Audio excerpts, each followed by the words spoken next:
One quiet habit rebuilds an entire life. Not the gym, not the 5 a.m. alarm, not the planner you bought in January.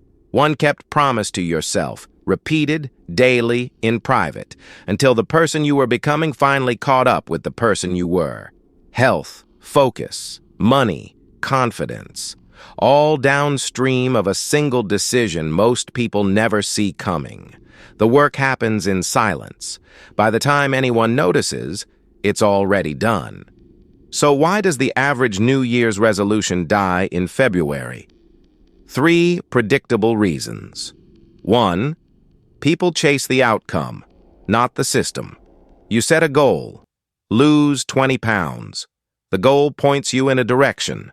It doesn't tell you what to do at 9 p.m. on a Tuesday when you're tired and the fridge is open. James Clear puts it bluntly. You don't rise to the level of your goals, you fall to the level of your systems. 2. They run on motivation, a feeling, and feelings expire.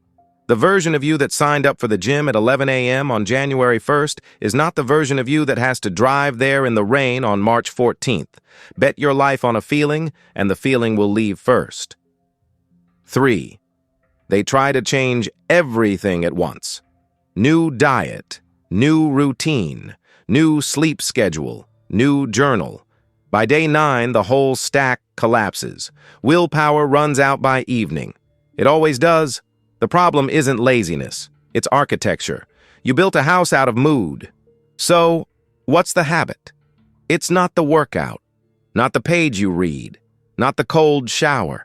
The actual habit underneath all of those is one thing: keeping a single small promise to yourself, on time, today. This is the move James Clear calls identity-based change. You don't decide to run a marathon. You decide you're someone who runs. Then every time you lace up, you cast a vote for that person. Skip it, you cast a vote against. You don't need a unanimous election, you need a majority. The promise can be anything: 10 push-ups, 1 page of a book, 2 minutes of writing, make the bed. The content barely matters. What matters is that you said you'd do it, and you did. Because every time you keep that promise, 2 things happen at once. The action runs. And the story you tell yourself about who you are quietly updates. You stop being someone who's trying. You start being someone who does. That's the real habit. Not the push-ups, the not breaking. You're not building a routine. You're rebuilding the self, and the self is what your whole life is downstream of. Now do the math. 1% better every day for a year. Compound it. The number is 37.78. You're not 365% better. You're 37 times the person you started as. Run it the other way. 1% worse daily. After a year, you're at 0.03, effectively 0. The same small margin. Opposite directions. The gap is staggering, which is why the second rule matters more than the first. Scale the habit down until it's stupidly small. 2 minutes. Read 1 page. Put on the running shoes. That's the whole rep. You're not training a routine. You're training showing up. Optimize later. Consistency beats intensity. Always. A small habit done daily eats a heroic effort done occasionally for breakfast. But here's the trap. The compounding is invisible. For weeks, sometimes months, the line on the graph looks flat. Effort goes in. Nothing visible comes out. Behavioral scientists call it the plateau of latent potential, the valley of disappointment. Most people quit here, right before the curve breaks upward, right before everything they were building finally clears the surface. Here's the part nobody warns you about. It happens quietly, long before it happens visibly. The identity flips first. Somewhere around day 40, day 60, day 100, depending on the habit.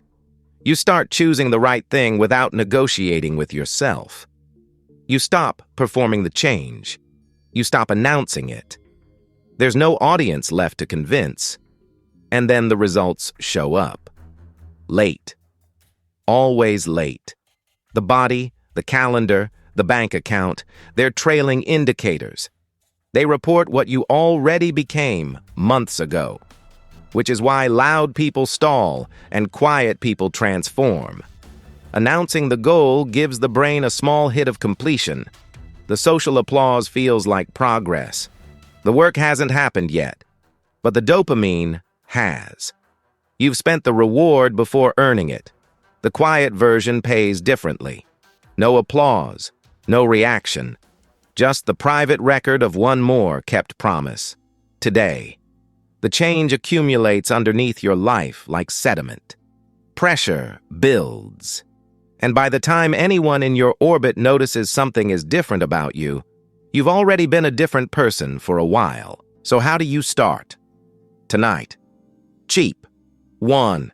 Pick a single keystone habit, not 5. 1. The one that, if you did it every day, would quietly drag the rest of your life along with it. For most people, that's movement, sleep, or writing. 2. Stack it onto something you already do. After I pour my morning coffee, I write one sentence. The existing routine becomes the cue. You don't need a reminder, you already have one. 3. Make it absurdly small, the 2-minute version. Read 1 page, 10 push-ups, 1 paragraph. You can scale up later. The point is to make it impossible to skip. 4. Never miss twice. 1 miss is an accident. 2 misses is the start of a new habit going the wrong way. 5. Track it. A calendar. An X.